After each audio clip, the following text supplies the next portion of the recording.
Hey guys, so I've been doing a lot of experimenting with strategies on hard mode and stuff like that because I've been watching a lot of videos on people doing them and beating the game on hard and stuff. And I wasn't a big fan of those strategies because a lot of the stuff that people do kind of relies a lot on luck. You have to rely on a lot of the bosses not doing the stun attacks as much. But I believe I may have found probably the ultimate hard mode strategy. At least if you want to grind out hard mode wins, but it's mostly just designed for the Grasslands map. So yeah, let's get started. So basically, first thing you're going to want to do is place down a sniper. You're going to need snipers, buglers, minigunners, and electricizers, which is a lot to ask for, but it's hard mode, so I'm assuming that you have all the towers at this point if you're going for a hard mode win. But yeah, so you want to place the sniper in a position that can cover basically the entire map. It is tower placement for this strategy is extremely important. It is extremely important that you place everything as close and as tight as possible. Don't be sloppy with your tower placement, because tower placement is vital for the strategy to work. Alright, so after that, then place a second sniper as close as you can to the first one. And then you're going to want to upgrade both their damage to 1-0.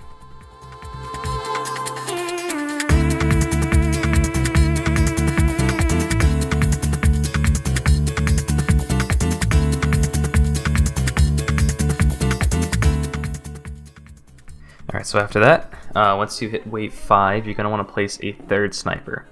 Alright, so I understand that the beginning can be pretty slow, but you need to be very smart with your skips. Like, don't skip too frequently. I mean, early on you can skip a decent amount because towers or enemies don't have a ton of health, but you know, for later on, just be very smart with whenever you skip. But same premise, when you get the third sniper, just get him to 1-0, and then that's all the snipers you're gonna need, pretty much for the rest of the game. Okay, so now that wave 6 is over, on wave 7 you want to place a bugler that is just barely touching that third sniper on the very end there. You want to make sure the bugler is reaching towards that inner loop, towards the entrance, because that area is going to be utilized by the minigunners a lot. But you still want the snipers to be within the effective range, so just make sure that they're towards the very tip. And you want to get that bugler to 0-2. And once you do that, all you're going to be doing is getting your snipers maxed out to 2-4, which is the full auto snipers. The reason you're using the full auto snipers is because they pair extremely well with the bugler, and yeah, there's gonna be a lot of things that you're gonna see and you're gonna kind of question, like why would you do that or that, which I'll explain later on. But yeah, just get those snipers to 2-4, just max them out.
I forgot to mention this earlier, but I would recommend getting all 3 snipers to 2-2 first, and then one at a time max each one out. So get one to 2-4, then get the next one to 2-4, then the next one to 2-4. Like, don't do 2-3, 2-3, 2-3. Just do 2-3, then 2-4, then the next one 2-3, 2-4. You get the idea. But once you do that, once you get all 3 snipers maxed out, it'll give you enough breathing room to pretty much save up, because these snipers will cover the entire map and they'll do extremely good damage early on. So that'll give you plenty of time to place level up stuff and save up cash for the later rounds.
Alright, so now that I pretty much got all 3 of my snipers maxed out, now you're going to want to max out your bugler. You're going to want to get him to 4-2. And I know what a lot of you are thinking, that the bugler is broken and that, you know, his abilities pretty much don't work. However, that is both true and false. He actually doesn't work for units that have been placed before the bugler's upgrades. So if you placed a tower, like let's say before you got the bugler to a certain upgrade, then that tower generally won't get the upgrade. Sometimes they do, sometimes they don't. It's kind of random, honestly, which does kind of suck, but it's just the way it is at the moment. But yeah, you're going to want to get that bugler to 4-2 for this strategy to be the most effective.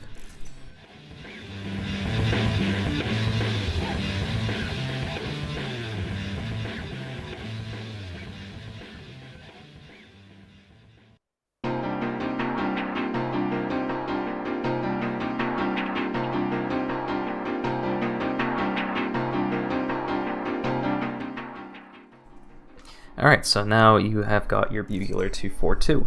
So that's very good. You are one step closer to pretty much just absolutely decimating everything. Now you're pretty much going to heavily utilize minigunners from here on out. So what you're going to want to do, so you see how basically they come from that entrance and then there's that loop that goes across. You'll see where I place the first minigunner, but you're going to want to place pretty much just a straight line of minigunners. You'll see I place this one here. Just like that. There we go. Yeah, place him down. There you go. Alright, cool. So now, you're going to want to fully upgrade this minigunner to 4-2 first. And I know what you're thinking, oh, you know, why not do 2-4? That's, you know, a much higher DPS. And the reason you're doing 4-2 instead of 2-4 is because, first of all, because they're shooting in a straight line, the piercing shots from 4-2 is extremely effective. Secondly, the way the bugler works, since he's now getting the buffs from the fully upgraded bugler, you can see he has the +3 damage, the 30% extra fire rate, and the extra range and whatnot. So the reason you're using another reason you're using the 4-2 minigunner is because of how well he combos with the bugler.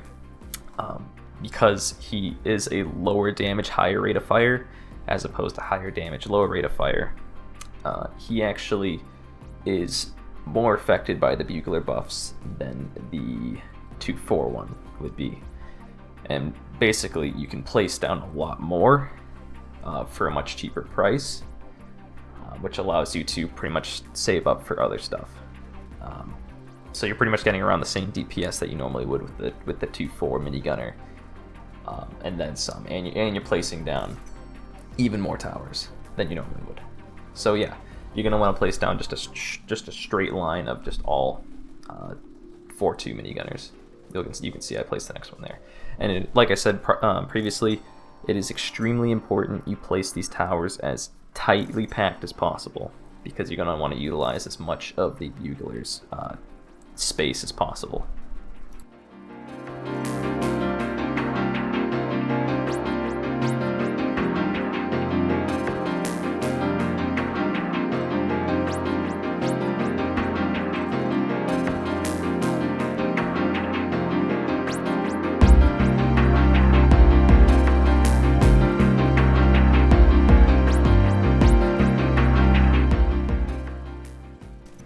Alright, so from here on out, you're going to start racking up cash extremely quick, so you're going to want to think on your toes. So around wave 32, this is when I start sort of placing the second row. I don't believe I finished the full row. I think I get to like 4 minigunners in, but you can see there I'm placing them as tightly packed as possible, as close to the next minigunner as possible, so the piercing shot's still being extra effective. So yeah, you can see I'm gaining cash extremely quick, and I'm just getting upgrades down like really fast. So yeah, you're gonna want to start working on your second row.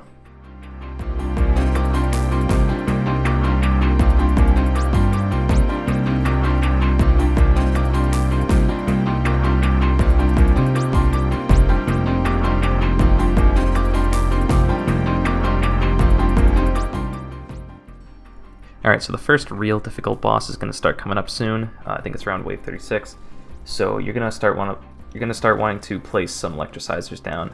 I placed this one directly behind that sniper right there, and I'm going to try to get him to 2-4. That way he can stun the boss a bunch and basically slow him down enough for the minigunners to kind of just tear him to shreds. I believe I get 2 down by the time he comes out, but we will see in a few seconds.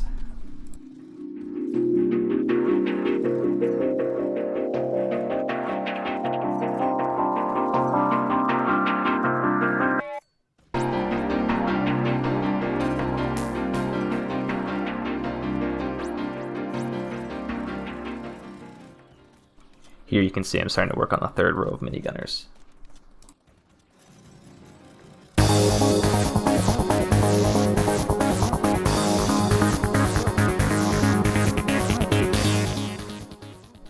Alright, so now the next wave is when the mothership's going to come out, so you're going to want to get your second bugler down, and you're going to want to get him to at least 0-3. I recommend placing him behind the first one, but you should just have to get him to 0-3, just so that the minigunners can do flying defense, so they can take him out quicker.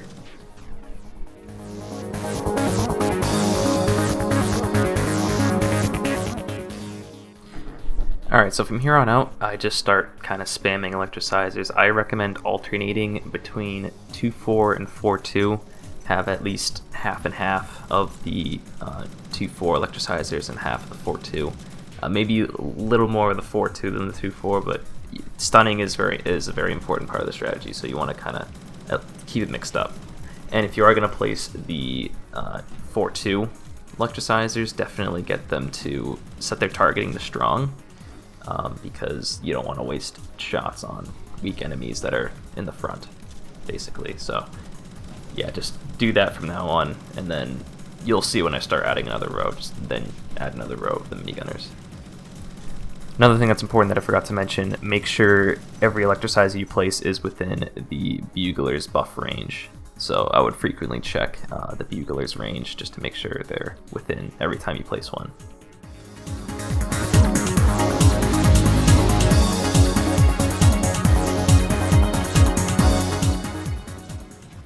Here you can see I'm starting to work on the fourth row of the minigunners. I believe I put them on the left side instead of the right.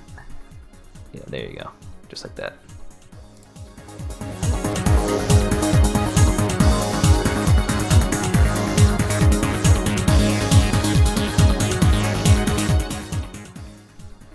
Now I'm just going back to spamming 2-4 and 4-2 electricizers like I was doing previously. It's pretty much until the boss is dead. Also make sure that the 4-2 electricizers are set to strong and the 2-4s are set to first. And make sure they're within the bugler's range.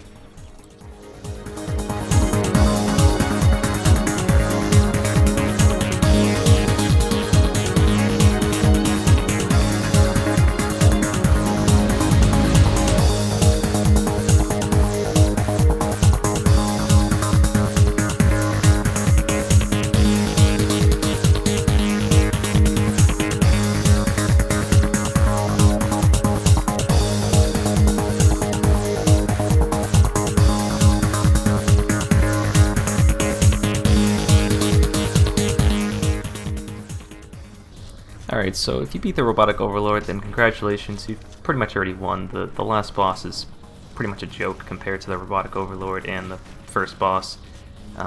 Yeah, so I would just finish off the last row minigunners. I don't know why I said commando, I'm thinking of tower battles, but yeah, just finish off the last row of minigunners. It's pretty much perfect too, because you can only have a limit of 25, and you can just finish off that last row, which is pretty sick. And then once you do that, just max out your electricizers, and then once you're done with that, then just place whatever tower you want, just for shits and giggles, like place snipers or something. I don't know, because honestly, like at this point, it doesn't really matter what happens. You've pretty much already won.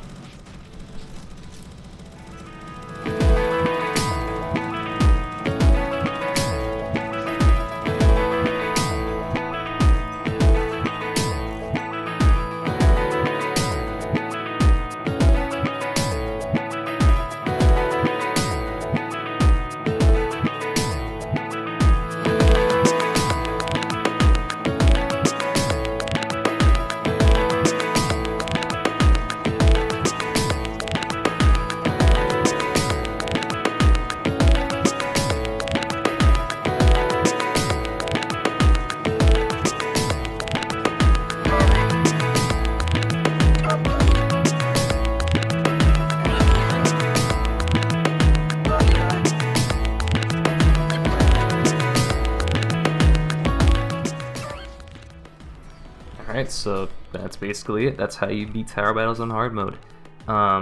As for the strategy working on other maps, I'm not too sure if it will, just because it works on this map just because specifically the way it's designed. I'll probably come up with some tailored strategies for other maps, but if you just want to grind out hard mode wins, or you just want to get a hard mode win in general, this is probably the absolute easiest and even probably the quickest way to do it too, because of how short the map is and how much damage you output in such a short amount of time. But yeah, that's all it really is to it. It's pretty easy once you do it, you know, the first few times, and it just becomes muscle memory. But yeah, hope you guys enjoyed. Hopefully this video was helpful in some way. But yeah, I'll go back to uploading more songs, I guess. See you later.